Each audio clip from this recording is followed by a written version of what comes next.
आइए हम इस वीडियो में बात करने वाले हैं कि विलोपन विधि क्या होता है, जिसे हम इंग्लिश में एलिमिनेशन मेथड कहते हैं। यहाँ पर हमने दो सवाल लिया है, एक है x प्लस वाई बराबर 14 और दूसरा इक्वेशन से दिया हुआ है x माइनस वाई बराबर 4। ये एक प्रश्न हमारा है और दूसरा प्रश्न हमारा है 3x प्लस 4y बराबर 10 और 2x माइनस 2y बराबर 2। इन दोनों प्रश्नों को हम विलोपन विधि से सॉल्व करेंगे। तो चलिए वीडियो को हम स्टार्ट करते हैं। जैसा कि हमारा फर्स्ट क्वेश्चन है x प्लस वाई बराबर 14 और x माइनस वाई बराबर 4। विलोपन विधि कहता है कि आप किसी को फर्स्ट किसी को सेकंड मान सकते हैं। तो आपका मान है किसी को फर्स्ट किसी को सेकंड मान लीजिए। तो हमने मान लिया कि जो दिया हुआ है x प्लस वाई बराबर 14 इसको हम मान लिया समीकरण फर्स्ट और दूसरा जो दिया हुआ है x माइनस वाई बराबर 4 इसको हम मान लिया समीकरण सेकंड। क्योंकि विलोपन विधि यही बोलता है किसी को फर्स्ट किसी को सेकंड मान सकते, कोई दिक्कत नहीं। अब यहाँ पर आपको देखना है ये x के गुणांक को देखिए। यहाँ पर भी x का गुणांक कुछ नहीं कितना है, 1 है और यहाँ पर भी x का गुणांक कुछ नहीं कितना 1 है। इसी गुणांक को हमको सेम करना होता है। अगर सेम नहीं रहता है तो यहाँ पर हम मल्टीपल करके सेम करते हैं, लेकिन यहाँ पर दोनों गुणांक क्या है, सेम है। यहाँ पर सिर्फ दोनों को क्या करें, जोड़ भी देंगे तो हमारा आंसर आ जाएगा, चाहे दोनों इक्वेशन को घटा भी देंगे तो हमारा आंसर आ जाएगा। तो देखिए हम क्या करते हैं, हम करते हैं समीकरण 1। यहाँ पर आप जोड़िएगा भी तो इस प्रश्न का आंसर आ जाएगा, घटाने पर भी आ जाएगा। तो समीकरण 1 में से घटा देते हैं समीकरण 2 को। तो समीकरण 1 आपका कितना दिया हुआ है, तो दिया हुआ आपका है x प्लस वाई बराबर 14 और समीकरण सेकंड दिया हुआ है x माइनस वाई बराबर 4। आपको घटाना है, तो घटाना यानी माइनस से चीज चाहिए, तो माइनस क्या हो गया, ये माइनस है तो प्लस हो गया, ये प्लस है तो माइनस। क्योंकि घटाने के दौरान साइन को चेंज किया जाता है और चेंज करने के बाद प्लस के लिए माइनस लिखते हैं, माइनस के लिए प्लस लिखते हैं। और जब इस साइन को नया यूज कर लेते हैं तो ये पुराना वाला साइन का वैल्यू खत्म हो जाता है। अब देखिए यहाँ पर प्लस में x है, यहाँ पर क्या चीज में x है, माइनस में, ये प्लस माइनस क्या हो गया, कैंसिल। प्लस y है प्लस y, क्या हो गया 2y, क्योंकि पुराने साइन को भूल जाते हैं नया साइन आने के बाद। और यहाँ पर देखिए यहाँ 14 प्लस माइनस 4 कितना हो जाएगा 10। तो 2 से इसको काट दीजिए, कितना मान कट जाएगा 5 वन में, यानी कि आपका y का मान कितना आ गया 5। तो इस तरह हमारा y का मान निकल गया। अब मान किसे चाहिए, x का मान चाहिए, तो y पता चल गया। तो आप चाहे y का मान समीकरण 1 में रख दीजिए, चाहे आप y का मान को समीकरण सेकंड में रख दीजिए, आपका x का मान आ जाएगा। तो लिखते हैं समीकरण 1 में y का मान रखने पर, y का मान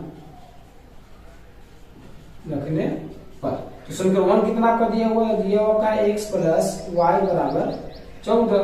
आपका y का मान आया तो y की जगह पर रख दीजिए कितना है 5, तो y की जगह पर 5 बराबर 14 तो 14। तो x बराबर आपका आ गया 14 प्लस में 5 लगी इसमें आ गया माइनस में, तो 14 में से 5 जाएगा कितना बचेगा आपका 9, क्योंकि 9 5 क्या होता है 14। तो आपका यहाँ पर 2 आंसर आ गया, आपका x का मान आ गया कितना 9 और y का मान क्या आ गया 5 आ गया। यहाँ पर आपने x y का मान ज्ञात कर लिया। विलोपन विधि कहता है कि यहाँ पर जो आपको x y दिख रहा है इसको हम कौन तरीके से ज्ञात करें, तो विलोपन विधि का तरीका यही है। इस तरीके से अगर आप ज्ञात करते हैं तो क्या है, विलोपन विधि है। अब x y का मान ज्ञात करना है, तो x का मान आपका आ गया 9 और y का मान कितना आपका 5 आ गया। आप चेक भी कर सकते हैं कि आपका आंसर सही है गलत। तो आप 9 को यहाँ पर दीजिए, 5 को यहाँ पर, 9 5 14 और 9 में 5 क्या 4, आपका आंसर आएगा क्या है, ये आपका आंसर सही है।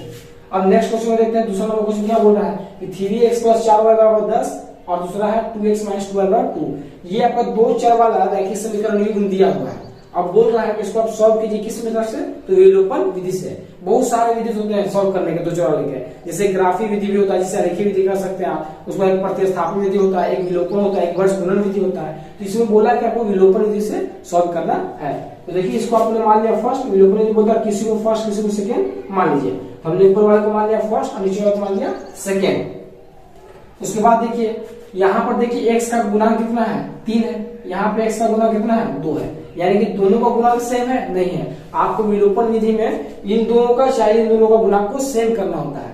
तो ये दोनों का सेम करना है तो क्या करेंगे, तो समीकरण जो आपका 1 दिया हुआ है उसके पास 3 तो है लेकिन 2 है नहीं है, तो समीकरण 1 में आप 2 से गुना कर दीजिए और माइनस कर दीजिए। और समीकरण 2 है तो 2 के पास यहाँ पे 2 तो है लेकिन 3 है नहीं, तो समीकरण 2 में किससे गुना कर दीजिए 3 से। यानी कि इससे क्या पता चला कि इस 2 से इसमें गुना कर दिए और इस 3 से इसमें गुना कर दिए। तो समीकरण 1 में कितना से गुना करना है, इस 2 से। तो समीकरण 1 में 2 से गुना कीजिए, तो 2 से यहाँ गुना कीजिए 2 3 आए 6x, 2 से इसमें गुना कीजिए 2 चौके 8y, 2 से इसमें गुना कीजिए 2 ढाके 20।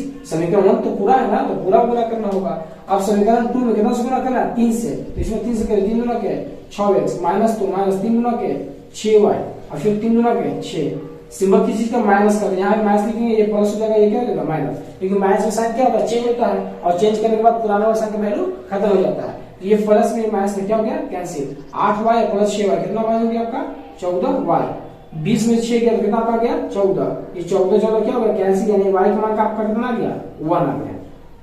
तो दो चर वाले रैखिक समीकरण यू का हल करने का बहुत सा तरीका होता है, ये एक तरीका है विलोपन विधि, इस तरीके से उसका आंसर ज्ञात करें। यहाँ पर दो वेरिएबल है, आपका एक x है और आपका एक y है, यहाँ पर हमारा y का मान आ गया कितना गया 1। अब चाहे आप इस 1 को समीकरण 1 रख दीजिए, चाहे आप इस 1 को समीकरण 2 रख दीजिए, आपका आंसर x आ जाएगा। तो रखते हैं समीकरण 1 में, समीकरण 1 में y का मान रखने पर, y का मान रखने पर, तो समीकरण 1 आपका कितना दिया हुआ, तो दिया आपका 3x प्लस 4y बराबर 10, तो 3x तो 3x प्लस 4 तो 4 और y, तो y का मान आ गया 1, यहाँ पे 1 बराबर 10 तो 10। अब यहाँ पर देखिए 3x तो 3x और 4 का एक बार पड़ेगा तो 4 बराबर 10 तो 10, इधर सॉल्व कर लेते हैं, तो 3x तो 3x और इधर प्लस में 4 इधर भेज दीजिए, किस में चला जाएगा माइनस में, तो इधर 90 से दिया हुआ था आपका 10 और माइनस में क्या गया 4, तो 3x तो 3 10 बचा गया तो 6, 3 गुणा के 6, यानी कि आपका x का मान कितना आ गया, आपका x का मान आ गया 2। इस तरीके से आपका आंसर आ गया x बराबर 2 और y बराबर कितना आ गया आपका 1, ये आपका क्या हो गया, ये हो गया आपका आंसर। तो कुछ नहीं, ये विलोपन विधि था। इसके पहले हमने दो वीडियो बनाया, एक का है ग्राफिक विधि है, एक प्रतिस्थापन विधि है, उसका लिंक हमने डिस्क्रिप्शन बॉक्स में दे दिया, आप उसको भी देख सकते हैं। तो बस इस वीडियो में इतना ही, अब मिलते हैं नेक्स्ट वीडियो में।